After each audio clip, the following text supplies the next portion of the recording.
Well, good morning, everybody. I want to welcome you all to the Andy and Amanda Monday. Well, it's not Monday. It's Monday morning here in our Los Angeles studios, where we have a cloudy, rainy day, much needed rain, but something we don't get a lot of here, and it's a pleasure to see it.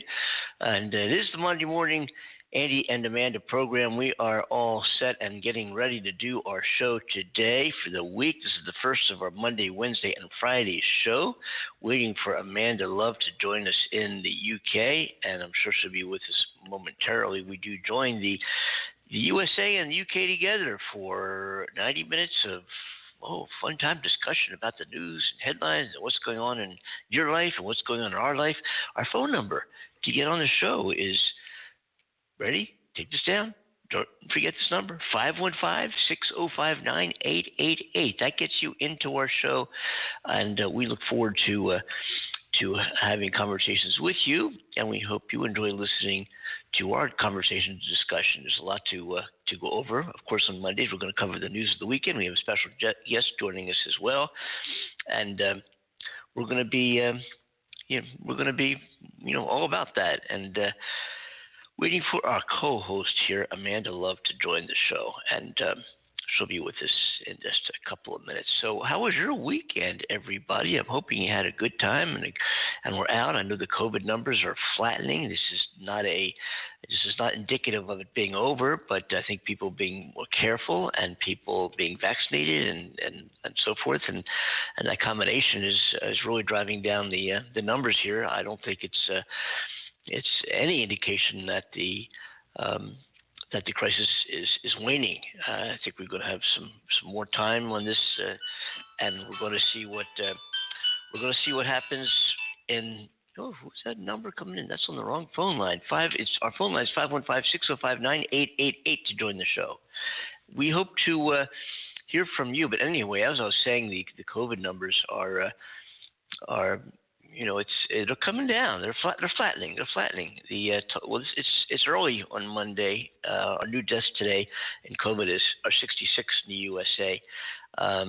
Yesterday, the total amount of deaths was 629. 2 days ago, there were 1,037. Just a few months ago, we were reading numbers of 4,000 and more. Let's see what we're doing here. Going on with today's agenda. Good morning. Who do we have here? Good morning. Who do we have here? This is Author J.M. Pozon. I thought it was you. Good morning. How are you doing? And thank you for joining the show this morning. My goodness. Yeah, great to have you aboard. Where are you? You're on the East Coast, am I right? Yes, I am. I'm actually in Michigan. I have a big family in Michigan, in north of Detroit, in Oakland County. Oh, okay, so I got to ask the question, U of M fam or Spartan? Well, I am not from Michigan. Let me ask my wife. Wait a minute. I better get this one right.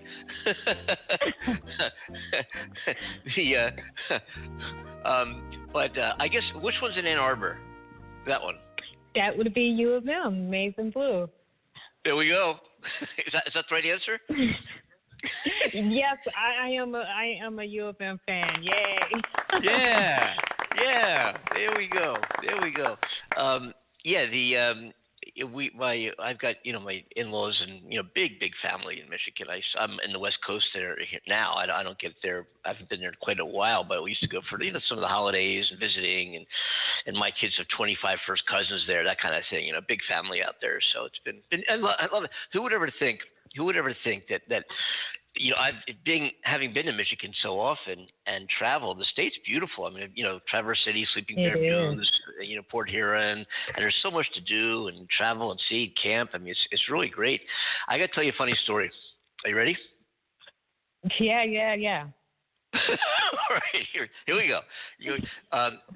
When I was, young and single, those are the days. No, when I was young and single, and I remember leaving I'm from Philadelphia. I remember, with a real good friend of mine since actually this friend of mine was my brother's friend when I was a toddler, and as I got older, we became real good friends, and to this day, so we've known each other our whole lives practically. So we're leaving this this bar in Philadelphia out one night, and I'm walking down the street towards our car, and I said, Ford, it's really interesting. And he's like, what? We're meeting women, we're having fun. I had a girlfriend, all these, it's a wonderful life here, meeting, going out and seeing. But what if here we are now, and like this perfect Miss Right, like this perfect woman exists right now in the world, and she's like in Michigan. Well, I ended up marrying a girl from Michigan. What would have happened if I said Butte, Montana? Right. You know what I'm saying? But anyway, well, it's a pleasure having you. I'm a believer in the law of attraction. Oh yeah. That makes two of us. I'm telling you. You're from you are from Michigan. Is that right? Is that your hometown or? Yes, I am from Michigan. I lived in Cali for a few, but yes, my hometown is Michigan. Well, great. Well, welcome aboard the Andy and Amanda show. I'm not sure where Amanda is. I really don't know. She might be lost. She's 8,000 miles away, and I try to find her. I'm putting out the radar for her out here. I don't know where Amanda is. But hey, it's you and I. You know what I mean? Like, welcome aboard. Thank you. Thank you guys for having me again. Appreciate that. It's great having you. It's great having you with us today, or with on the show. We have followers and listeners in 15 countries around the world who are chiming in on our conversation. Hello, everybody. Welcome aboard. And so we spanned the whole globe in several time zones, and the show is growing. It's great having this audience. We're also after this live show. We have a significant population around the world that downloads our podcast, which is this show, really. It's a radio show that turns into a podcast. I don't really know how it works. But anyway, this show becomes a podcast and is distributed by iHeartRadio and iTunes and so many other distributors, and we thank them all. And it gives our, the listenership of the show, although you can't call in on the podcast. You can call in right now at 515-605-9888 and join the conversation. But we have a significant population that listens to the show via podcast, which is terrific, all around the world. It's pretty cool. So that is awesome. You have some books, you have some poetry, your career. I was just looking as to what your background is and what your accomplishments are as an author and a poet. Do tell. Yes. Do tell. It's exciting. So I do a little bit of everything. I am a 4-time award-winning author, self-published author. So I kind of first came out with my romance novel, and then from there I did 3 poetry books. I was just recently featured in the New York Times and LA Tribune. And I won an award for my last one, Stardust, which is a poetry book. And it's about women empowerment. And so it was dubbed by the Urban Reader as a spiritual catharsis in written words. Yeah. Well, wow. Where just so our listeners know, they can get this book or look into it further. Where is it on Amazon or the usual book outlets? Is that? Yeah. So it's on Amazon. I'm in Barnes and Noble. All the usual suspects. There we go. And when was that? Is that your most recent publication? Is that the book that came out most recently? Yeah, so that one and Passion Fruit are my 2 most recent poetry books. I actually did a double release where I released both of them at the same time, and that was, I would say, like 3 months ago, where I released both of them. I released the 2 of those. I write a little bit of everything. I'm currently, right now, I'm writing screenplays, so I'm moving over into the acting realm. Like, I've been doing acting. I did my first movie last year. What movie was that? Congratulations! Wow, what was that? Yes, so I did Match Made, which will be in theaters this November. And I'm also working on a couple other movies. And my latest, the one that we're filming right now, is called Love and Fate, which will be on Vimeo and Amazon Prime. So I'm like really trying to get into all of the outlets. I want to do it all, but I really enjoy the screenwriting. I still love the book, but I love the screenwriting. I have a question for you because you're doing this and you've done it, and we've talked about this in the show previously with other guests. We've had authors on and folks who, for pilots who've written books that are exciting that they want to get turned into movies or TV shows. The process of writing a screenplay and then presenting it and getting it produced, that's one heck of a trip, isn't it? That's one heck of a road to go down. It is. That it's so many several drafts and rewrites that you're going to go through, and that's even before you start to even look at like pitch tables and putting it together and all of it's a lot that goes into it. It's a lot of work, but I guess I'm one of those crazy people. I'm a masochist, I guess. A glutton for punishment. Oh, geez.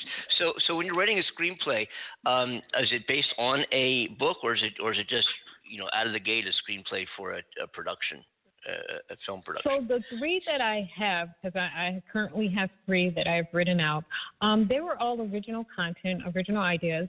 However, the one that I want to do, my first one, which was that novel book, I do want to look into turning that into a film in the future.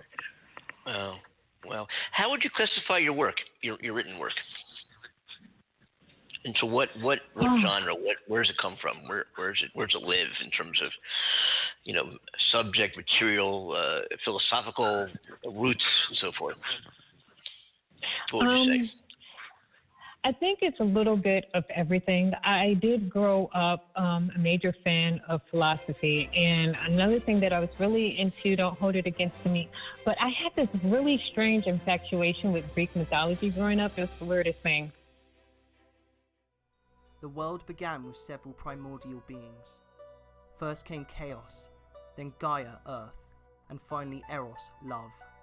From Gaia there came Uranus, heaven, who both created the Titans. Uranus disliked his children and locked them deep within the earth.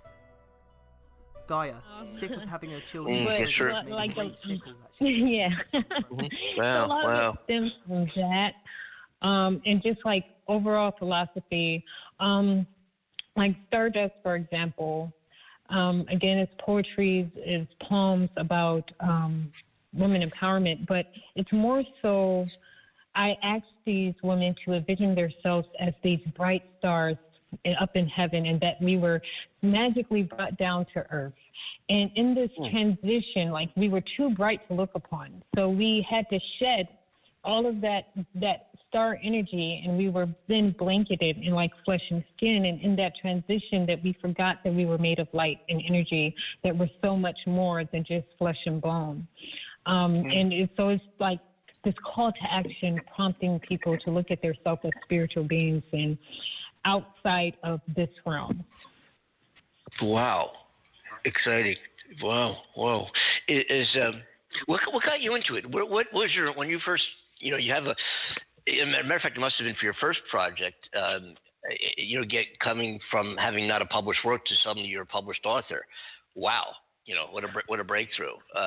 What was your motivation? What did you see as I got it? What was your drive? What was your commitment to say, hey, I'm going to do this. I'm going to pursue this. This is who I am. And what do you think? What was within you that made this happen? See, I think that I started writing at a very young age. But in grade school, it was always, I kept a journal, a diary, and it was just like all of these things that I kind of put down onto paper. And I was like, well, what if I did something with it? What if I put it out for other people? Because I'm sure a lot of the things that I go through, it's got to be at least somebody out there that's going through the exact same thing, and maybe this will help them. And so, that was my initial motivation. And so, that's what I did. I just took, I basically had a couple books or, written just in diary form and journals. And I just one day, it's like, what, I'm going to type it up. I'm going to do it. I'm going to turn it into a book. Fantastic! What an adventure! And the latest Stardust is a book. Would you say poetry for the most part, or? Yes, poetry. It's poetry. Wow. So, and that's not your. Yet you didn't start as a poet, or did you? Is that? Yeah, so I wrote poetry. I wrote stories. Like, I often get asked, like, a lot of times people like, yeah, you do the acting, you do the screenwriting, you do the books. Would you consider yourself more of a writer than you would like an actress or a screenwriter per se? And like I tell everyone all the time, I'm a storyteller. Like in any medium that it takes, you know. So I don't care what medium it takes on. I just love telling stories. And like even with the acting, it's just another medium to do so. The screenwriting is a medium to tell stories. Even poetry, you're telling a story. So I would just like classify myself as like a storyteller. That's wonderful. It's wonderful to hear. So it's going well so far. Things are going well. Did you get up to L.A.? Yes, Did you come out here for anything happening in terms of production here that you've been involved with? Not yet. I actually have a couple things on the table that I cannot speak about just yet, but I'm going to cross my fingers. I know how that is. I'm in L.A. I know how that is. Yeah. But actually, I'm actually really excited. So God willing, everything plays out the way that it's supposed to. We've had several folks from production and actors. We had Mark Lester on from the film Oliver, if you remember, and we've had some actors and people in production on the show. We've kind of it's been a really intriguing and interesting and informative conversation.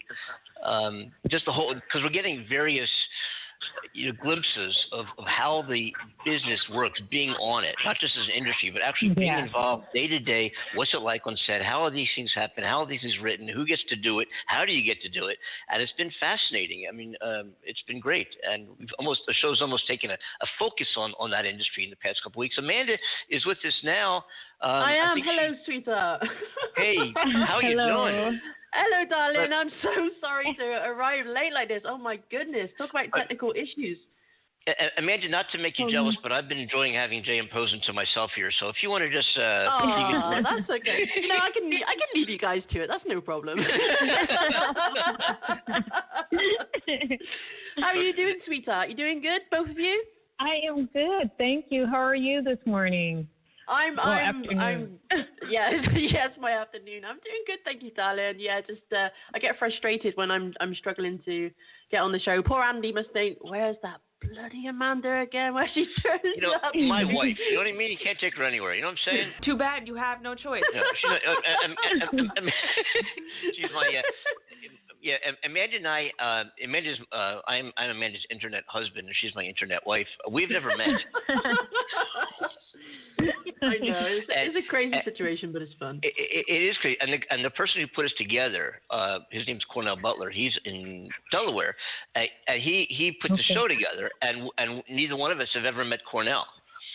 So go figure. The three of us take it on pure faith that we're going to be a great team, and we seem to make it work, don't we, guys? It's done with 274 episodes of Coast to Coast now. Wow. And we've had, as I said earlier, we've had a lot of great guests, fun conversation, fun audio, comedic things that we've had a lot of fun with regarding, politics and figures in the news and so forth. It's been a blast. It's been a lot of fun. A lot of work, but a lot of fun. We do enjoy it. Yeah, we really do. I'm sorry to rudely step into the conversation midway like this, my darling. I really am. I've got a list of things in front of me for our beautiful guest. Congratulations on being voted most beautiful guest. And I don't know what I've missed, but you missed a lot. I gotta tell you, you missed a lot. Oh, I have. Okay. It's been Go ahead, Amanda. I know you had some questions, and we're looking forward to having J.M. Pozon with us today. That is our guest, author, poet, actor, screenwriter, and it's a pleasure having J.M. Pozon on the Andy and Amanda Show today. Again, if you want to chime in the conversation, the number is 515-605-9888. Amanda, I know you had some questions. Go ahead. I won't. Let's have a conversation here. I don't want to steal your limelight, darling. I know you're having a wonderful time right now. I have been. I was really getting into this. I was getting further. You know what I'm saying. I'm not going to break that vibe. Okay. So, right. Well, first of all, accept my apologies for being so late, sweetheart. I have been expecting you. It's wonderful to have you with us. And as I said, I don't know what you've covered so far. But, you know, I was so intrigued by the kind of things that you've done, and especially being an author and, you know, your whole passion for that. And I've seen that you do some actress work as well, and but the whole poetry and writing novels, and that's so inspiring to me. I like to write some poems here and there. I'm more of a songwriter than I am a poet, so I can relate to the whole poetry thing. Yes. But reading some of the books that you've put out there, so you've got Setting Fire to the Darkness, Whiskey for the Wounded, Passion Fruit, Stardust, From Heaven to Earth We Fall. Is that correct? Yeah. So yes. that's absolutely amazing. Like, I saw glimpses of some of the pages that you put out there, and it's so deep and inspiring. And I see that you're quite a spiritual woman who, you know, you believe in empowerment. I just wondered if you could express in your own beautiful way what inspires you to write about those things. So I'll go. I know I touched on it a little bit, but to go in depth with Stardust, I had just come off of a really bad breakup. And so we as women, we all know that we've had one of those. Yeah. And, you know, it was sort of like this thing where it wasn't even the worst part of it for me. It wasn't the fact that I had lost this individual. It was that I had lost myself inside of this person. And so I had started off on this journey to find myself again. Yeah. And so that is how Stardust originally happened. And then in this, you know, in this journey, I had this sort of epiphany. And I was like, you know what, this is great. I need to share this with other women. Yeah, so it's just I think one of the quotes in the book, it says, you know, as women, we tend to love so wholeheartedly that it's so easy for us to get lost in someone else's orbit, and we forget that we are the stars to light up the night sky. Oh, absolutely. That's beautiful. I love the way you eloquently put that across. And I think it's so very true. We do. Andy, not to make you feel uncomfortable, you being a guy. No, I'd love to be uncomfortable as a guy. Yeah. Okay. All right. Fair enough. Yeah. But yeah, I can relate to what you're saying, sweetheart. I mean, like you said, many of us have been there, and you do tend to lose yourself in that aspect. And I think I gotta say one thing. You know what I gotta say? I was talking to somebody last night about this. A lot of guys are jerks. Sometimes I'm embarrassed to be part of the species. You know what I mean? Yeah. You know what I'm saying? I mean, as a male myself, and most of my friends through my life have always been women. We should always get credit for that. Don't let anyone ever take it away. Anyway, no, they really have been. Seriously, I don't know why that is, but it's just been that way. As a matter of fact, in wanting to go out with a girl, quite often I get the response, "You want to date me? You're like my sister." But anyway, I've. That's why I just want to interject that I understand that, and I've heard so many stories about guys and what they've done and how they behave, and you just scratch your head sometimes. But anyway, go ahead, Amanda. I just had to say that. That's okay, sweet. I think it can go to a really long, deep debate about, you know, men versus women. And perhaps I got a little bit lucky to get 3. A lot of presidents have had none. You know, how they're raised with their emotions and things like that. So I'm sure that plays a huge part in, you know, their upbringing. Everything starts from when we're kids, right? You know, the things that we're ingrained with, empowered with, and they set in stone within us. And so, you know, we end up creating a life or reality based on everything that we've been taught and conditioned with. So, you know, for the whole masculine aspect for men, you know, they want to be this figure for women, and they enjoy being that part. And for women, we like that emotional balance. We like to feel nurtured, needed, and loved, but also at the same time, we want that reliable, that safety, that strength that you can get from the opposite sex, right? So, I'm worried about that of all ages. I get it. So there's quite often that battle, right, between the sexes and trying to meet on that level. Like for me, it's not even about pinning women against men. It's more so about empowering them to love themselves. Because Yes. I think it's like, if we can love ourselves and we set that as our prerequisite, right? I believe that a lot of times we accept the love that we think that we deserve. So if we think low of ourselves, we're going to accept things that we would not accept if we truly loved ourselves. And I think it's like it's a quote in there that says, if you love yourself enough, you'll never let anybody enter your life and love you any less. Yes, that's beautiful.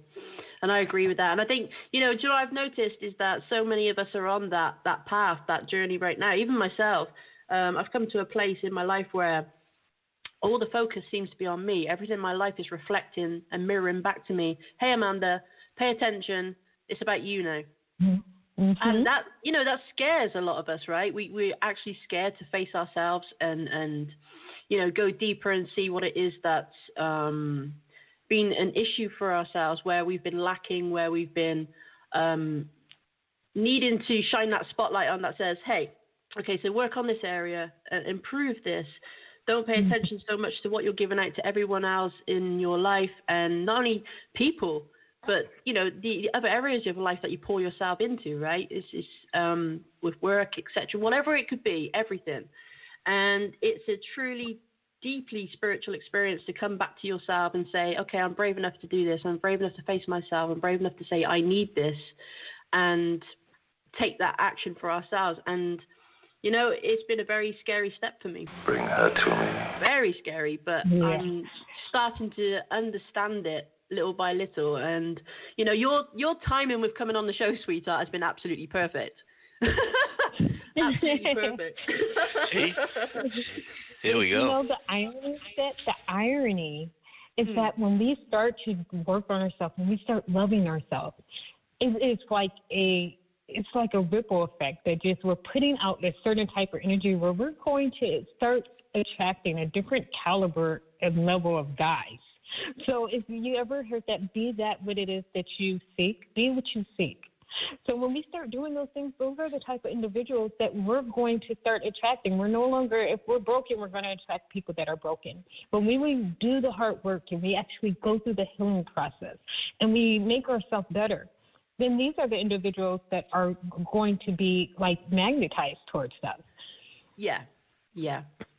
I agree with you. There's many aspects of ourselves, like the law of attraction. I've always been a big fan of law of attraction. Did you know that you have attracted every single thing in your life up until this very moment? That playing a huge part in my life. So, I think about what I put out there, I will receive back. And so because the focus has been on me recently, it's been, okay, start loving myself a little more. Okay, I'll get that respect back, And I'm noticing that. I'm noticing that taking place. I'm like, okay. It's absolutely incredible. But, the fact that you're putting it out there for people to understand this in such a beautiful way as well, ways that people can relate to, and it's gentle, it's empowering, it's so inspiring, darling. It really is. Thank you. And that was like my aim. It's just like when I sat down, I was just like, I know that if I went through there has to be other women out there going through the exact same thing, or even young girls, because there's certain lessons that we learn later on in life, and you're like, if I knew this in my 20s, it might have helped me a little bit. I know. I've seen that so many times. I'm sure you have, Andy, as well. Like, I'll start saying that if only I knew then what I know now. I was so much older then. I'm younger than that now. It's so true. My motto is, if only I knew what I'm going to know tomorrow, today.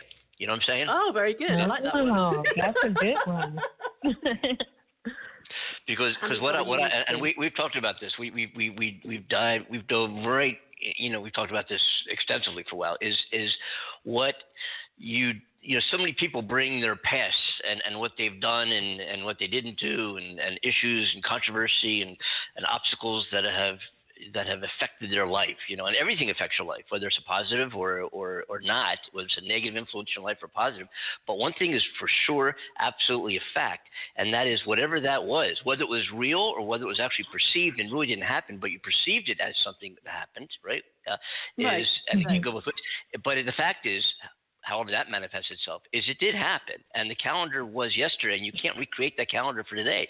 So the only thing we can do is look at the empty palette that we have to draw upon tomorrow, because it didn't happen. That's the power in our life. That's what we can make. That's where the motivation, the empowerment, and what I'm going to get done in no matter what the arena of your life, no matter what area of your life, you can make it happen, because the whole world is an empty palette starting a minute from now.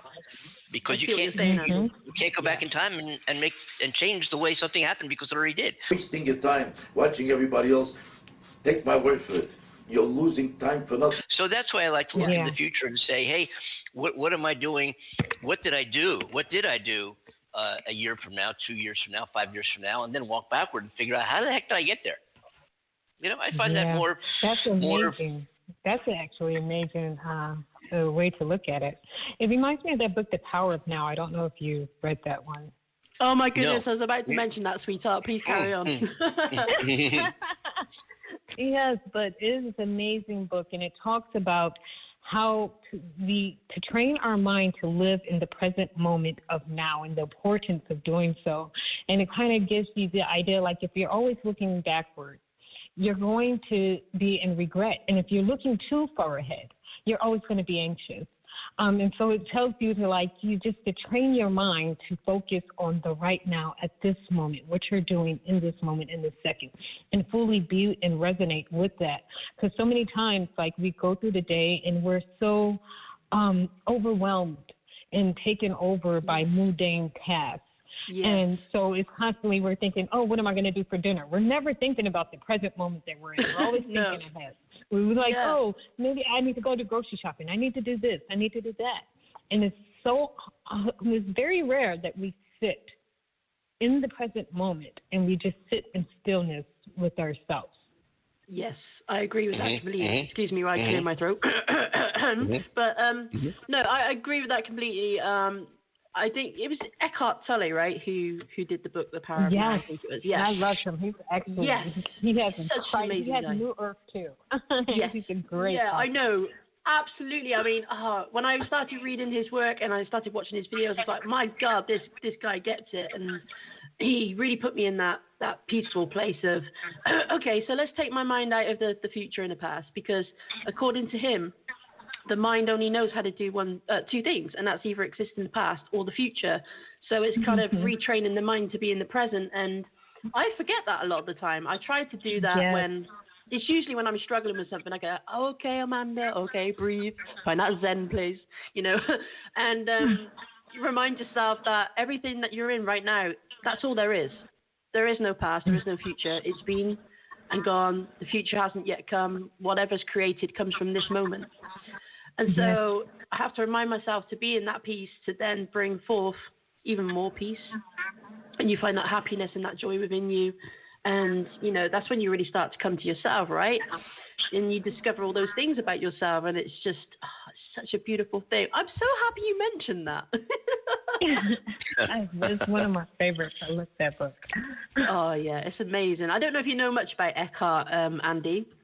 No, I honestly don't. Oh, he's an amazing guy, absolutely amazing guy. I've got to look into that. I've got, I've got some notes here that I took from your bio, and I'm impressed by some quotes that you have published here that you used to live by or that you admire, and one of them is by Mark Twain, which I also find most intriguing and dive into that and see what that means and where that goes. But one is the two most important days in your life are the day you are born and the day that you find out why, and that's Mark Twain. And I wow, yeah, I love that. That's amazing. Yeah. And I think that's a soul-searching thing that we all go on, right, to find out our meaning for being here, to find that purpose. Because let's face it, we're brought up in a society that teaches you, okay, so go out there, find a job, make a career, live the ultimate dream, and you'll be happy. The truth of the matter is, you can have all those things, and you still won't be happy because there's that thing in you that says, yeah, I'm not truly fulfilled by this. Why? I don't understand why. Everybody else seems to be fulfilled, but they're not. That in itself is an illusion. They're trying to find that within those things, our outer surroundings, and they don't understand why they feel the way they feel. And it's not until you have something like a painful breakup or a serious accident, something that really shakes your world to the core, that says, okay, stop, pay attention. You've been feeling this way because of this. And you know what? As sad as COVID has been, I think that was that pivotal moment for a lot of people. Like, I think it just shook up the world. And like how we were talking about living in the present, I think it forced a lot of people to sit in stillness in a way that we had not done before. And so, like, even for me, I said that it was like a blessing and a curse, because yes, all these bad things happened from it. But I felt like in that stillness, it's like I gained so much introspection, just sitting with myself and finally just being able to listen to my innermost thoughts and to be with myself, because we go through the day and we're never truly just with our thoughts and with our inner self. There's always some task that has to be completed. It's such rush. It's such the loudness of the day. Yeah. It silences us. And so it's kind of like everybody going back to that side of them and getting in touch with their inner self. And I think that did that. It was like a reset for a lot of people. I'm so on the same page, sweetheart. I've been saying that to my loved ones, you know, because it's obviously a huge subject that, you know, everybody's always talking about it. It's everywhere you look. And, you know, I had those deep moments. I sat there and I'm like, yo, Mum. She's like, what? What's coming next? Because she knows how deep I can be.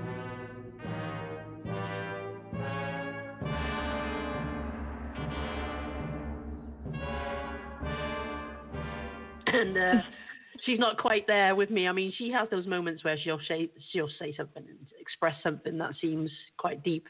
Giving up on making sure that they find somebody who smiles when you come home. But then it kind of bypasses again. You know, we don't really go there with her. And I'm like, you know, this COVID thing. She's like, yeah. I said, have you ever thought about how it's truly affecting the world, its purpose? She's like, no. I was like, okay, so, you know, I tried to touch deeper with her, and I think it scares a lot of people to think that deeply. All they see is this nasty virus pandemic breaking out, and that it has no meaning other than it's just evolved. And I respect that. And yes, in that sense, it has. Truly, science and, you know, spirituality quite often go hand in hand. And it all comes back to what people believe with how deep this goes. Everything's a lesson in life, whether it's all brought to help you come to a standstill. And let's face it, humanity is at that level where we need to step away from fear-based thinking and fear-based actions and come back to ourselves to experience a deeper harmony within ourselves. And that might sound new age, but, you know, I think this has been the perfect opportunity for us to do exactly what you just said. Come back to ourselves and understand that this can be something we rise above. This can be an opportunity to really connect with life and ourselves on such a deeper level. And I've always seen that as a perfect opportunity to do that. I've gone out and the world stood still from, you know, a lockdown, and I've been, wow, okay, so look at all these streets I've got to myself when I'm walking. I'm feeling that space and that stillness, and it's like, wow, this is incredible. But at the same time, I've missed being around people, right? Which is a natural human thing. But I've been learning to appreciate all the positives within the negatives, and that's something everybody's struggling with because we're so focused on what we're lacking. Older people should get up in the morning, go to the bathroom, have a little breakfast, back into bed. That we miss out on what's truly a gift within that moment. Yeah, I'll tell you what I've been. Yeah. Go ahead. I'm sorry. No. I was going to say, I know you're talking about, you know, you got these streets to yourself. I'm in L.A. I live to the east of downtown L.A. and I live like what would normally be about 35-minute ride to the beach and about a 10-minute ride or less to the maybe 5-minute ride to the mountains. So it's a great location. But to the beach would normally can be. I mean, I'm in L.A. It could, you know, that 35-minute ride can be an hour. In normal, no COVID, and it could be an hour and a half or more going west to east, back here. And during COVID, I zipped down the beach in 25 minutes. I zipped back from the beach in 25 minutes. I'm like, whoa, hey, this is, whoa. It's beautiful. So I was going to ask you a question. Yes. Amanda, what was I going to ask? Do you know what I was going to ask? Hang on, Andy. Wait. Hang on. Very important question. I could never answer that. No, I'm sorry. I can't get it. No, what is it? So you actually started your career. You were doing a talk show at one time, right? You were doing a talk show co-host for a show early on in your career. Yeah, so we did. It was actually a pilot. It ran like a couple episodes, and it did not get picked up by the networks, but it was short-lived. But yeah, I did do the co-hosting. It was for a show called the Skeeter Murray Show. Oh, awesome. Yeah. Yeah. So I was his co-host. We ran about maybe like 4 episodes. Okay. And how was that for you? Did you enjoy it? I did. It was fun. I got to sit down with some celebrities, some athletes, and musicians, and just got to interview them and be on the other side of things for once. Yeah. Yeah, it's funny because Amanda and I are both. My normal full-time gig is I'm a writer and performer of finger picking blues and folk and acoustic folk music and acoustic Americana roots music, they call it. And that's what I, 28 years, thousands of shows all over, and suddenly it came to a screeching halt. And I've been, as you said, I've been on NPR, many radio shows, I've been on morning television shows as a musician, as a touring artist. And if you'd asked me years ago, would I ever have this radio show? I'd be, what? A what? A what show? And it, kind of interesting how this program came to be, but it came to be as a result of COVID. And here we have this, as I said, 270 some episodes now, and we hit a year anniversary on April 15th of the end of the Coast to Coast show. And it's interesting how life just. You don't know. You step up to the plate and you see what pitch comes in and you hit the ball as far as you can. Well, I got to tell you, Andy, for me, the way it happened for me is I've explained this to Cornell, our coordinator, that the week before he asked me to come onto the show as a guest, I was like, yo, universe, okay, so I've got this thing that I really need right now. I need to find that positivity in my life direction. I need something that's going to, fulfill me. And it was just all in one moment, and I felt confident in that question, and then I let it go. And within a week, Cornell then came to me and said, Amanda, we would love to have you on as a guest after, doing some design work for the show. And I was like, wow, okay. And I didn't really think any more of it than that. I just got onto the show. I was like, wow, this is great. I'm a guest. Wow, I've never done this before. This is great. And then, I was just like, I'm just a designer at the end of the day, graphic designer. And so it was such an experience and a trip, and I was just like, okay, universe, I get it now. Thank you for having my back and showing me that once I trust, ask for something and trust enough that, opportunities are going to arise. But of course, you've got to be open to those opportunities. And I think that's what happened, It's just like another great one that I love. I love Neville Goddard. And he goes like even deeper with the law of attraction. And he proposes it as like using like metaphysics, saying to manifest something in the physical reality, that we must make it exist on multiple planes. So one, we're making it exist inside of our thoughts. It's like this seed that we are planting in our thoughts. And with every reoccurring thought after that, we are either watering the seed or we're digging it up. So we can reinforce that thought, or we can, be counterproductive and put the that's not going to happen. And then we, negate it forever happening. But we could do one or two things. But if we do that and then we operate in the spirit of gratitude, like it's almost like with acting. So the way that I look at it, it's almost like with acting. When I'm acting and I'm in a role, my body doesn't know if the tears that I am crying are real or fake. It doesn't say, oh, you're acting. This is not real pain. You're faking. Yeah. So the same thing, like with thoughts that we put, like our mind, our body does not know that, okay, I envision this as myself. This is what the thought that I had put in my mind, and this is what I see. It can't differentiate whether that's reality or not. So then the universe kind of has no choice but to make that reality. Yes, I'm so on board with that. Yeah, I agree with you. I mean, I to be honest, I didn't realize I had the ability to connect with that on that level, and it's only been in the process of about a year. A little backstory: I lost my father, and they quite often say that when you experience death, quite often dramatic changes take place in your life. Something shifts, and I think there was a huge shift within myself that opened up a way for me to be more fearless and more confident in who I was, what I was doing, and moving forward in life. And I noticed from that shift onwards that things started to escalate for me. The more I was open to these opportunities and wanting them, that they were starting to present themselves. And I find that absolutely incredible. That is amazing. So I have a question. You have you wrote a book called Setting Fire to the Darkness, right? And that was it's a romance, a lot of romance. Is that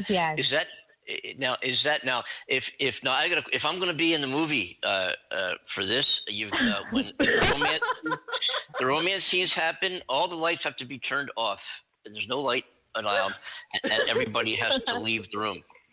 Now, that being said, why don't we go into production here? Yeah, see? You know what I mean? Yeah. So, I definitely want to turn that one into a movie. And that one, it's like, okay, so I don't know if you guys have like Sons of Anarchy over there. Have you ever watched the show Sons of Anarchy? Yes. Okay, so I based the main character off of Jax Teller. And so it's kind of like Sons of Anarchy meets 50 Shades of Grey. Oh, I like it. I like that. What brought you to that those two aspects? What brought them together? So the one thing that I liked, because I am like very philosophical. And one thing that I really liked about the Sons of Anarchy and Jax Teller's character is that he was almost a philosopher in itself. Like he would do the journals and it was a little bit of Greek mythology. I was telling Andy earlier that when I was growing up, I had this strange infatuation for Greek mythology. So I don't know if a lot of people know this, but Kurt Sutter actually based that whole story on one of the Greek mythology stories where the one where the guy falls in love with his mother and kills his father, and it was like predestined that he was going to do this, so he sent his son away. But in the action of sending him away is what caused it to occur. Wow! But he sent him away for when it happened. But yeah, he based that whole show was based on a story from Greek mythology. Wow. Yeah. And I thought that was really cool. Yeah. I was like mixing around like that. Wow, is it hard? Is it hard to write intimate scenes? Do you think? Maybe that's a question you should ask China. Maybe I don't know. China. China is so knowledgeable. We keep having to ask China so many questions. We have. I know. Yeah. But thanks to Trump. Yes.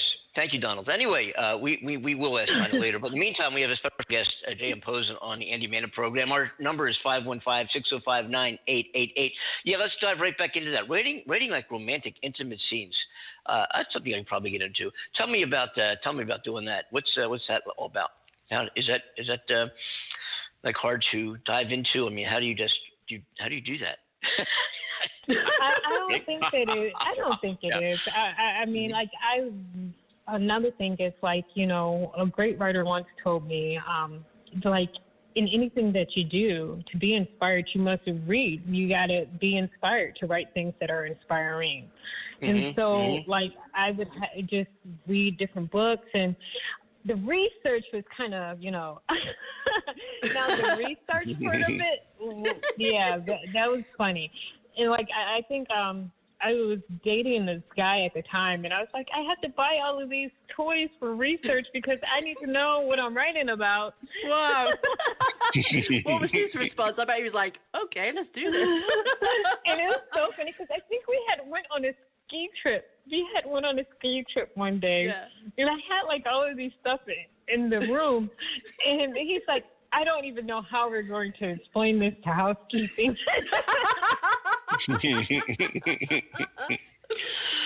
Gosh, I was saying, just one of the shows we think last week, the week before, that I've done some acting work out here. I never really planned on doing any acting work. I just got into it somehow and met an agent. Next thing you know, I started getting acting gigs, and it came to a point where I had to do a romantic scene as part of a setup for a show we were doing, and everybody was on set and all this ain't reality TV. Yeah, this ain't reality TV. But just being on. You were talking before about acting and the emotion of crying and other emotions, laughing as well, and it's part of the sides, and it's part of the set that you're in. And what I've always thought, and I kind of on set, and having done some pilots and some indie movies and some TV shows, not ever wanting I'm a guitar player. That's what I do, and the show now, of course. And so the acting gigs just kind of fell, and I had an agent, and I'd get phone calls, and can you do this, and this? I've done a whole bunch of TV shows and some minor parts and some lead parts in indie films, and it's been a blast. It's just been a blast because I've kind of been on set saying, wow, I feel like a tourist, wow, this is how they do this, this is how they do that. But what I've found is this, that when an actor acts as part of an audition, they probably will not get a call back. They probably will not get a call back. As opposed to an actor, I don't even call them actors. I don't even know if that's the right word. I've been wrestling that in my own head. If that's because you're interpreting, not really acting. You're a successful, effective actor who portrays a character on screen, on the stage, on your TV tube, is one that their life affects you. It lands in your heart, not in your eyes or in your ear, but it really, because they can interpret the life of the character that they're portraying. And to the point where, this scene, this character might, there might be in their 40s or 50s or 30s, but the person who gets that role knows that, can dive into who that character is to the point where they remember them getting on the school bus in second grade, even though that's not even in this film. I mean, it never even touches it.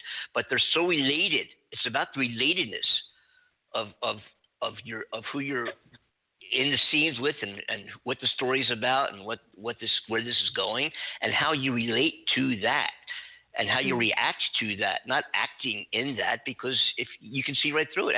And we've all seen movies and TV shows and so forth where we've seen actors and we said, you know what, I like the script, I like it. They probably could have done that person, although they were obviously talented, whatever, probably not the best choice for that role.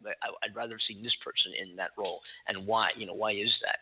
But it's just kind of interesting to me. That's all. And again, I know nothing about what I'm talking about. See, my coach, he always says, make it honest. Like, it's one thing that I will say that I have loved and that acting has taught me is, like, when we talk about knowing ourselves, that's one of those jobs where you absolutely have to be in tune with who you are. How can you portray other people if you don't even know who you are?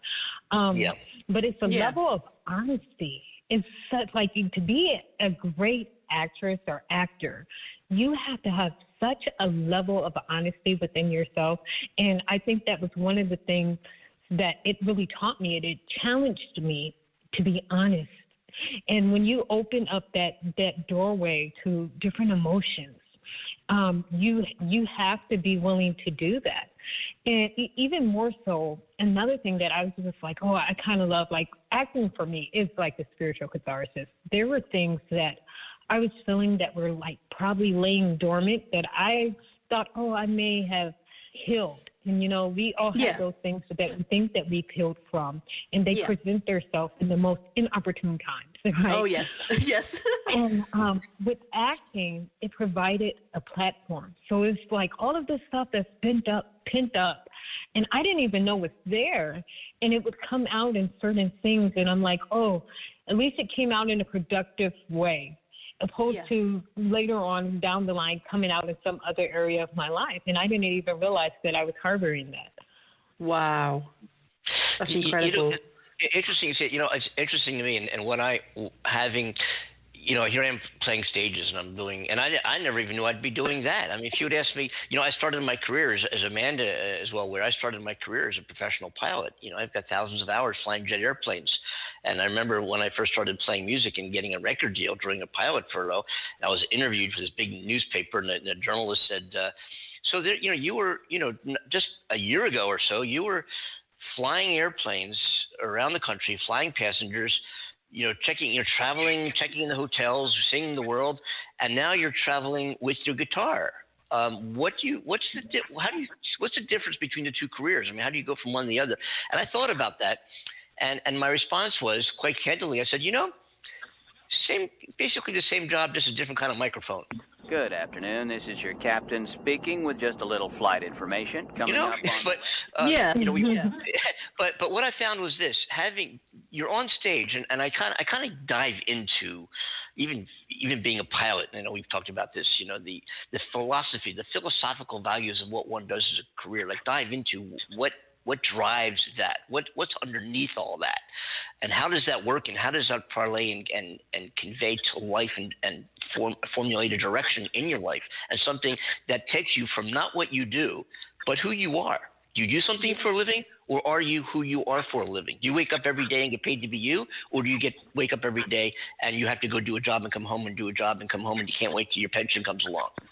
And what and so it's interesting to me that I've used this analogy, and I remember doing as a guest on a show myself, and we're talking about stage performance and the art of stage performance, and I think this applies to being, and whether you're an actor or a musician, a poet on stage reciting poetry, is that you go into let's say you're walking down the street with a bunch of entertainment venues, and you walk into one. And you sit with your friends, and you sit down, you grab a beer or coffee, a sandwich, whatever it is, and there's a musician on stage playing songs. And you're quiet for a second, and you turn your heads to the musician, and they're doing a tune that you like or whatever it might be. And you're quiet for a couple of minutes, maybe, and you hear them, and you say, oh, they're good, oh, that's good. And then you start your conversation, even though the musician's up there playing. All right? Then you leave that venue. You go to the next venue next door. When you walk in, there's a musician playing in that venue, but you can hear a pin drop. There is no noise. There's nobody talking. The musician in the first venue may have actually been of a higher skill level, maybe. But what is it about that second venue? What is it about that musician that engulfed the entire audience, that he or she or they had that audience in their palm? Was it the fact that they're playing C, G, and D chords? Well, the musician in the first venue may have been playing C, G, and D. Is it the lyrics? Yeah. Do you really listen to the lyrics? I mean, or do you listen? So what is it about that? And what I found was, now there you are playing music, and I being on stage myself, and having played to thousands in a festival or playing to 40 people in a folk club somewhere, it's not about performing, and here I am on the guitar, and here's my songs. It's about engaging and sharing your life and getting them in tune, expressing something where what you're expressing might mean something different to everybody in that audience, but they can relate to whatever that is that you're putting out there. It lands in their heart, not in their ears. And that's just and I think, and then when I went on to do acting work, I found myself, wow, there's a commonality here. There's something, and maybe I might get too, as a performer, I might get too much in my own head about how's all this work, and why do people respond, and what is it that you do that makes people respond? And I might get so tied up in that conversation in my head that I'm wondering. That's why I just sit on the radio and talk about whatever I want to, because I don't have to deal with it. These are healthy questions, though, Andy. They are very healthy questions to have, definitely, because they do open up your mind to go deeper within this and access something that you weren't aware of before, and then suddenly you've come to that and you're like, okay, I get it, and then that starts developing, and then that leads to the next stepping stone of truth, if you want to call it truth. I love the whole aspect you just delivered there, and it's a whole other way of looking at everything else we've just been discussing. That got me thinking, Andy. I think That's beautiful, absolutely beautiful, and you're right. So J.M. Pozon is our guest here on the Andy and Amanda Show, and do you have any books in the works right now that you want to talk about that are coming out anytime in the near future? What's next on the horizon? So I do have a self-help book. Again, this is another one geared towards women. It's called The Missing Crown Jewels. So it's talking about, certain things like in relationships, again, the things that we may have lost that we're trying to get back, just things that we don't even notice, and I believe that in every relationship, there's remnants. It's these remnants that we have left behind. What are we carrying with us from past lovers and past relationships that we don't even know why we're so heavy internally? Is because we're holding on to certain things, and it affects how we move forward in our decisions with new mates and new partners. So it's that's the one that I'm currently working on. It's called Missing Crown Jewels, that'll be the next one out.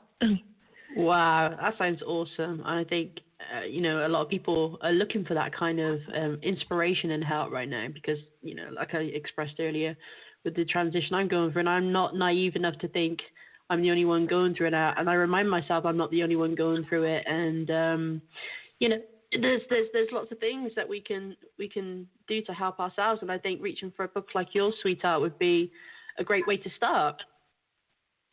Thank you. Like, that is my aim. I just, I said, I feel like I've given this talent, right? Mm-hmm. And I feel like the way that I show appreciation and gratitude towards God for the talents that I've been given is that I want to leave this earth, and I want to use every last ounce of my God-given talent. I don't want there to be anything left over. And so, that's why I pursue everything. I'm trying to do all these different things because it's like if it's in me and I felt like God gave me the ability to do it, then it's my responsibility to do. That's beautiful. Yeah, I mean, I feel the same way as you, without boring you. I feel like I'm delivering so much of my life to you right now, darling. We're interviewing you. But,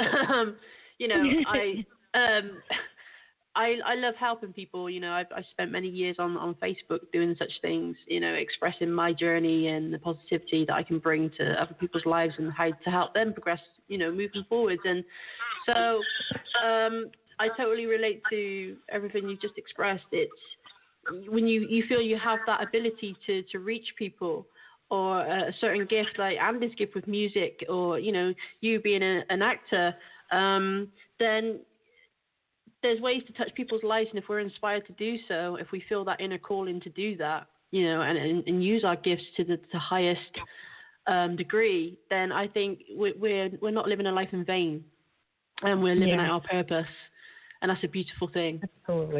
Absolutely. I'm on board. I support you, darling. I rather enjoy it myself. Oh, you enjoy it too? Awesome. Yes. How about you, Andy? Yes. I'm on board. Well, this is what what I say is what I say. Where did that come from? No, it's really hard. Yeah. Mm-hmm. Yeah. Mm-hmm. It is. It's very hard. It is.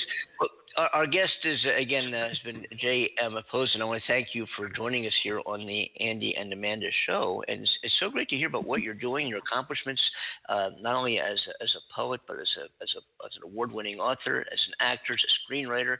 Just fabulous to see. It really, really is. It's very inspiring. Did you play music? You have an interest in music as well, right? You play music. You play music? No, I cannot sing to save my life. Well, in that case, can you sing? If I played some Elvis, could you sing along with us? Oh no, Andy. No, I don't think it would be very entertaining. Caught in a trap. Oh no, you don't. No, you don't. What? I thought you want to sing with us, Amanda. You gotta sing. I'm happy for our beautiful guest to sing. However, that song comes on, I'm gonna mute the. I rather you put on Bruce Springsteen. Oh, yeah. Oh, yeah. That's more like it. That's more like it. Nothing against Elvis, but, you know, that song has tormented me enough. Well, thank you guys so much for having me again. Oh, it's been a blessing, sweetheart. It's Thank you great having you on board the show, and we'll check in with you from time to time. You're welcome back anytime. It'll be great to see as your projects come to fruition, your future projects and your acting gigs. You know, I want to hear about we want to hear all about you, and we're going to put some links to your works on our website. And again, J.M. Pozon again is our guest, and her works and published books, award-winning author, and her published books are available at Amazon and wherever your outlets are to buy books and published works. You'll find works by J.M. Pozon. It's wonderful to have you on our show, and we'll welcome you back in the future. And it just your career and what you've done, and we talked about what your inspirations have been, and your breakthroughs in your career have just been fabulous. And here, again, we talked about, being, you get up every day and who you are is what you do in life. It's not what you do, it's who you are. It's being, it's not doing, it's being. And I think you've been a perfect depiction of what that is about. Your drive and your passion, your commitment. I agree. It's wonderful to see. It's refreshing. It's great to see. I hope our listeners feel very inspired by that and take that example and, can transform themselves. Go out and buy her books, people. Go out and buy her books. They're beautiful. Thank you. Thank you, guys. You're welcome. Oh, and real quick, because do you have a website? Do you have a website of that somebody could tune into to Facebook, website, what do you call it? Infrared again? Instagram, darling. This is Instagram. So, yes, I am on IG. I'm under, on Instagram, it's author_Jovahna Marie. And I'm also, I have my Amazon Authors Central page. So you just go into Amazon and you type in J.M. Pozon, it'll come up. If you just put it into Google, it should pop right up. Wonderful. Thank you, sweetheart. Wonderful. I would love to again, if I want to play a song. I won't do a whole other track. Do you remember this one? Wait a minute. What's it all about? Oh, sing with me, folks. Come on out there, Radio Land.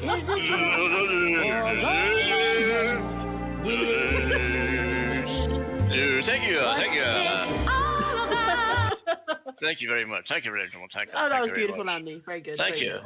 I want to get a little sing along here before you go. You know what I'm saying? You know what I mean? Yeah, really.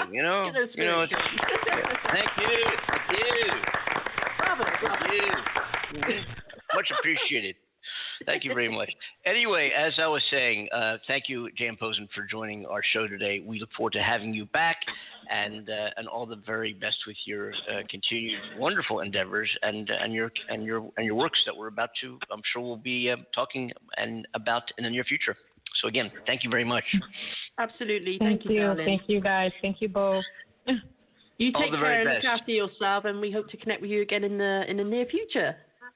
Okay, take care, and be seeing you guys soon, I'm sure.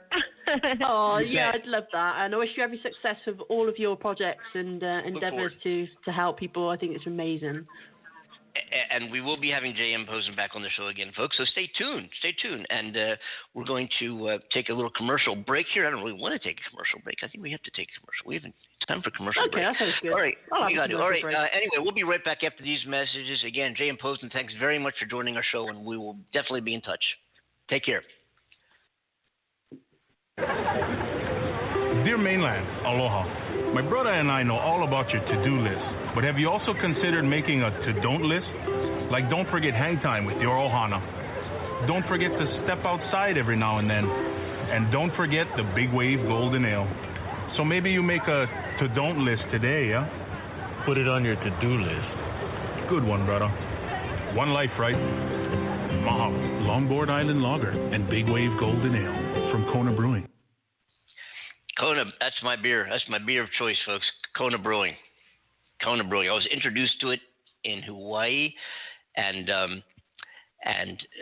I've been buying it ever since.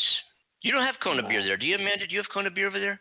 Sadly, Andy, we don't, and I'm very disappointed by this because I hear so many wonderful things about it, and it gets my taste buds intrigued because I like a good beer. I like to kick back with a beer. I'm that type of girl. I'm a beer girl. I don't really go for spirits and fancy wines and things like that. I'm just a simple beer girl. Much too rough. Yeah, much too rough. Much too rough. What's your beer of choice over there? Even though we are partial to Kona beer on the show, we know that, but it's okay. And folks, if you haven't had a Kona beer, if you haven't tried it, go to your local beer distributor outlet or Total Wine Store, as the case may be, and get the variety pack, and you'll get a sampling of all the various beers that they produce there. And I said it, I think previously, I go to the Total Wine Store and look at all the different cases of beer they have in the cooler, and I want to try something else, maybe take a break, because I get a lot of Kona beer, and I keep getting. I said, nah, I'm just going to get Kona beer. Just going to get it again. But anyway, what's your beer of choice there? Are you a beer? Yeah. Yeah. I was going to say, are you a beer drinker, huh? I am, but I'm not like I'm not like a heavy drinker. I'm more every now and again I fancy a beer. Yeah, I'll have one. I try to be sensible. I've never been big on drinking or smoking. So for me, just to go to the fridge every now and again and say, yeah, I'm gonna have a beer. Yeah, there's one in there. I'll have it. For the longest time I was like, what's the difference between beer and lager? I could never work that out. Because, as I said, I'm not exactly a connoisseur when it comes to things like that. So, when I go to the store, I usually pick out something it's either a Corona that I like drinking. Heineken's quite nice. I've drank Budweiser. I was always quite partial to Budweiser. Not Bud Light, no, Budweiser. But yeah. Yeah. And they're mainly the three that I tend to go for. I do tend to try some like ales every now and again. But yeah, that's just me. I'm basic when it comes to drinking, really. So, I'm a bit boring in that sense, Andy. I'm sorry. How was your week? This is Monday. This is the 5 o'clock somewhere Monday show. Our special guest today has been author poet J.M. Pozon. But I've got to ask you the question, Amanda. How was your weekend? My weekend was beautiful. It was Mother's Day on Sunday, so it was. Wow. Yes, yeah. I spent the day, showing my mama lots of love and affection, reminding her, that she's helped me so much in life, and I'm grateful that she gave me life, and making her feel like the queen that she truly is. So it's been beautiful, darling. Absolutely beautiful. How about yourself? I'll answer the question. Okay.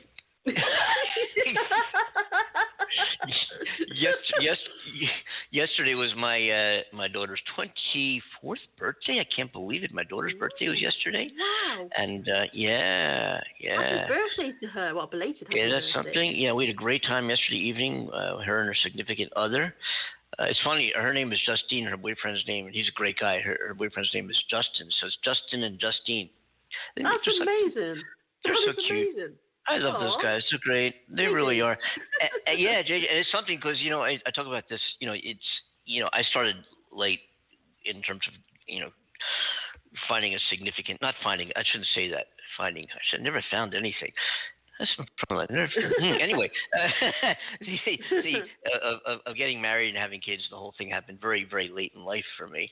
I was 92 when I had my first kid. No, I was, but anyway, but being able, the your first baby is born and suddenly they're 24 and you're like, oh my God. And you remember back in the toddler days and the infant days when you meet people, and I lived in a high rise and I was a stay-at-home dad, and you're taking this baby up and down the elevator out in the stroller for walks, and people, oh, what a cute baby, enjoy it. It goes by quickly. It goes by so fast. Enjoy it.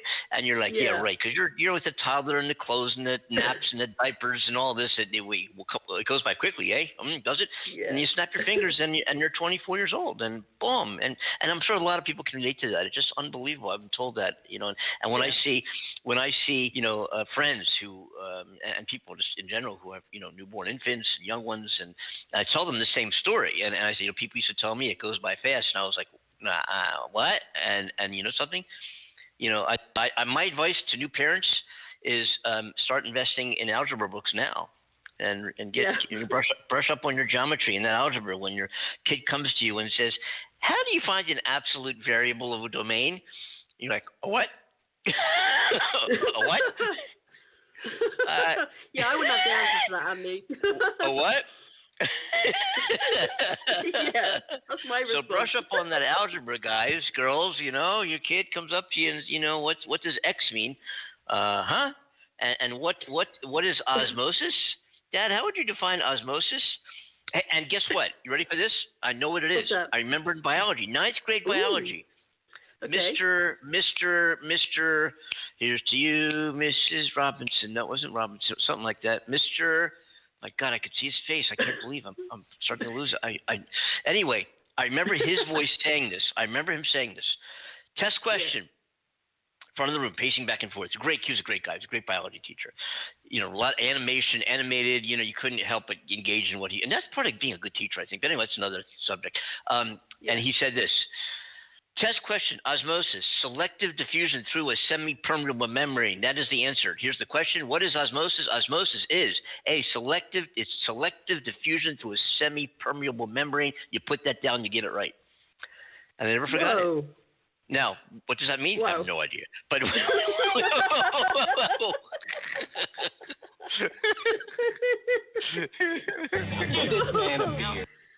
yeah, you got kind of like a photographic memory kind of thing, so you can just take down these notes. But that's over my head, Andy. I got to admit.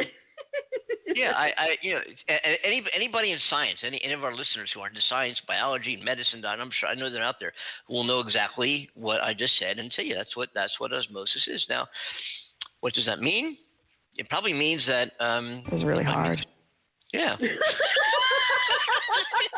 That's what it all comes down to. You know what I'm saying? You know what I mean? Yeah. Well, yeah. Don't ask me. Ask China that question.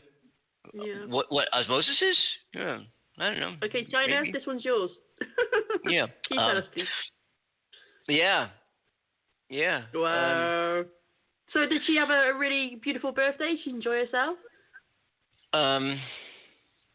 Wish, and I guess men sometimes don't know what to say. But given that, no, she had a great birthday, actually. She had a lot of friends all weekend long. She had a lot of friends over, and she's so much loved by all her friends. She's I'm not just speaking as a dad. I know it's hard, just objectively. She's one hell of a bright, energetic, fun, quick sense of humor, effective human being. I mean, just really, I guess, so many compliments, and you can't, as a parent, as a dad, and people say, "Oh my God, that daughter," and both daughters actually. One's 3,000 miles away. But I've been very fortunate in that the ride as being a parent for me has been absolutely amazing every step of the way. And I remember holding the infants and knowing some issues. And not all women, but Amanda might be able to relate, because if not you, then friends or something. But when girls typically, and I saw this in my own house growing up, when girls go through adolescence, it can be challenging, and they say more challenging than raising a son. So I've heard. I've never had a son, and I've always wanted daughters my whole life. I've always wanted to raise little girls. I don't know, well, I've always wanted that for whatever reason, but it's always wanted a little girl, and the ride.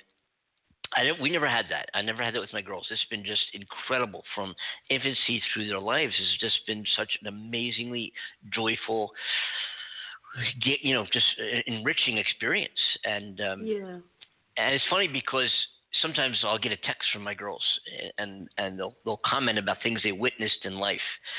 And in the text will be, "I'm just so thankful of how you raised me." And as a parent, I get that, and I didn't solicit that. That just comes from my girls, and I'm like, And here's the answer to that. I did absolutely nothing. Let them be. They were fine. No. You know, I did nothing. I seriously did nothing as a parent. I've always tempted to write a book called Child Rearing According to Me, or being you know, a stay-at-home dad according to you know, how do you do that? And I just seriously, just the boundaries of what you could do and what you couldn't do, and what is it. You know, there are certain things in life you don't want to hurt anybody else, and you don't want to get hurt, and not just physically, but emotionally and mentally and psychologically and all those other things too. Just being hurt in general. Yeah. And outside of that, go ahead and be. Go ahead and go be. Go explore. Go do. Go find out. Inquire. Never accept an answer. Find why. Why is that? Is that really true? Is it really true? And what makes a story? And what makes agreement? What makes something true? What makes something true? Is it because I tell you and therefore it's true? Yes. No. Again, Amanda? What is for example? What is osmosis? It sounds like someone back in Jesus' day. Ah, that's osmosis.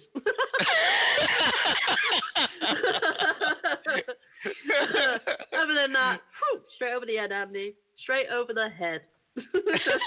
I'm ashamed to say. I know what it is.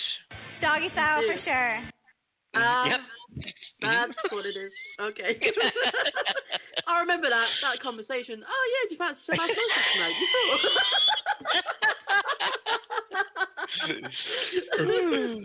My definition might be different than your definition, but I learned it was about this doggy style thing happening, you know. But anyway,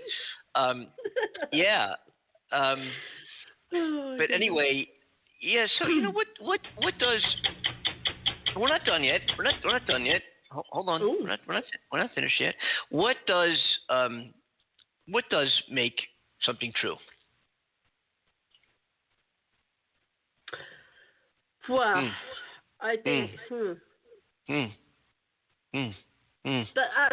you've just tripped me up with that question. Excuse me while I pick myself up off the floor. 1 second. Okay.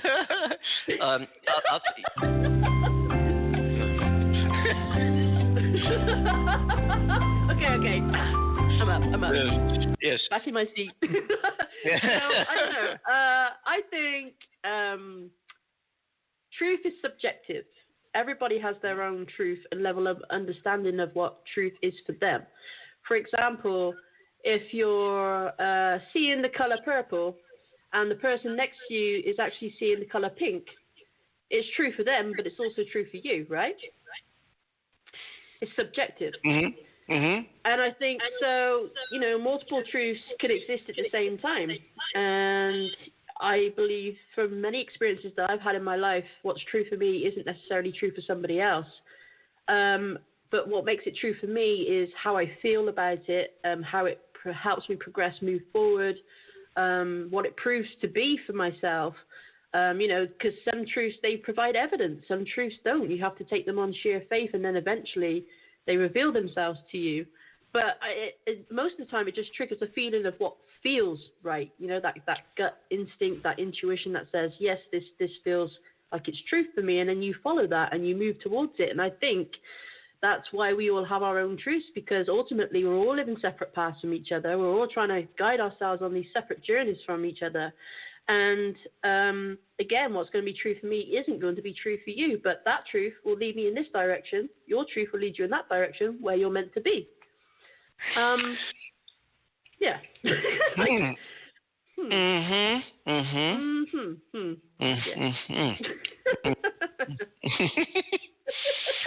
So you're moving right along. I think. Oh, shut up. Oh, keep quiet, please. Please over there. Please. Let me hand him a bucket. He sounds ill again.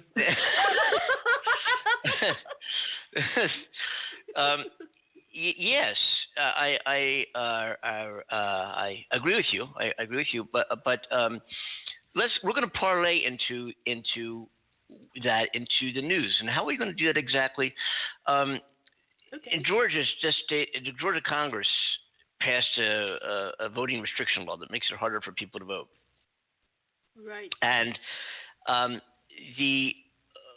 how they did that was they said, well, limiting the days you can't vote. If you early voting means they open up the polls. You can actually go ahead and vote. This has been amazing this past election. You can vote, days and days ahead of the election. Just avoid the crowds, go up and vote. And every day, and they say you can't vote on Sunday. You limiting the amount of days that you can vote ahead of the election, limiting placing restrictions on mail-in voting, and all of these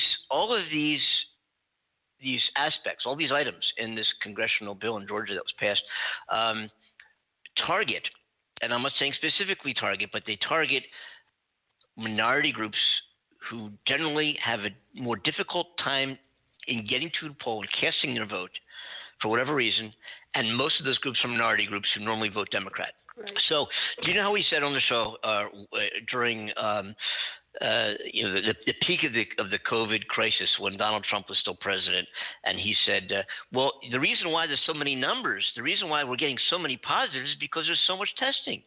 If we limit the amount of testing, we'll get fewer positive results. Right? Okay. Yeah. Is it true?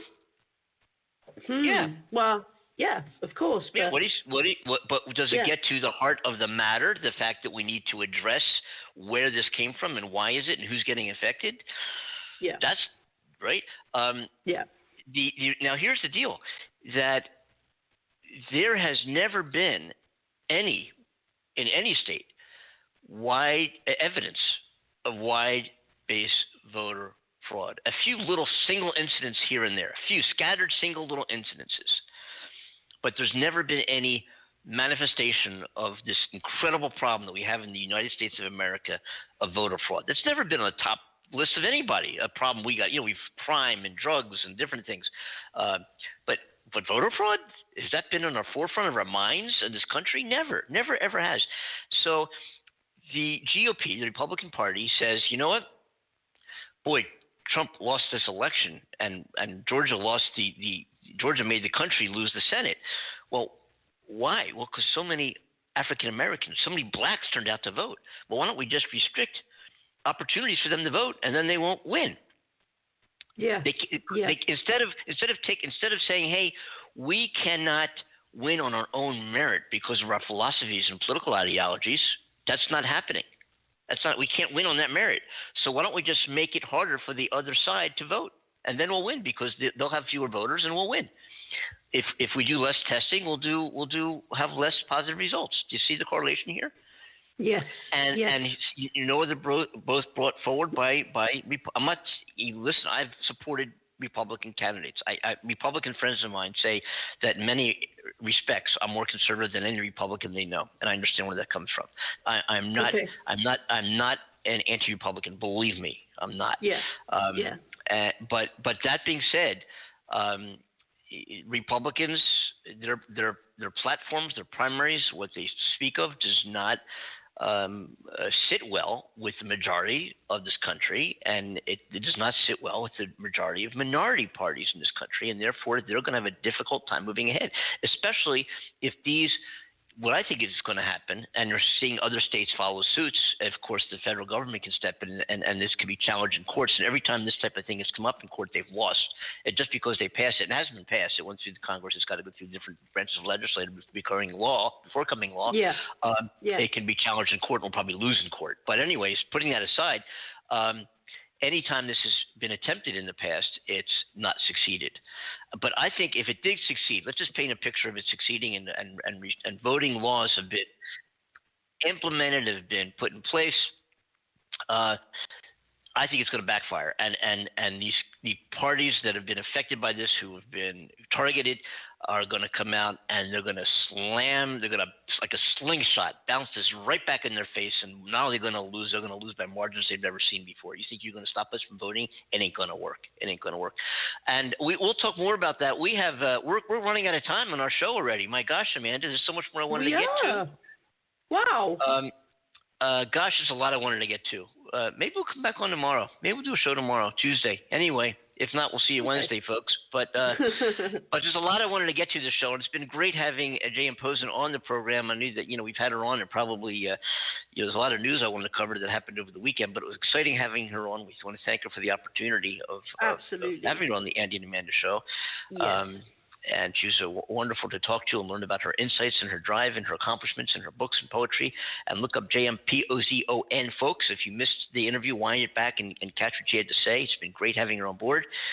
My name is Andy Kimball. We do have Amanda Love on the other end, on the 8,000 miles away. This is the Andy and Amanda Show. We want to thank you for listening to us live. We want to thank you for chiming into the podcast. We hope you enjoyed the show.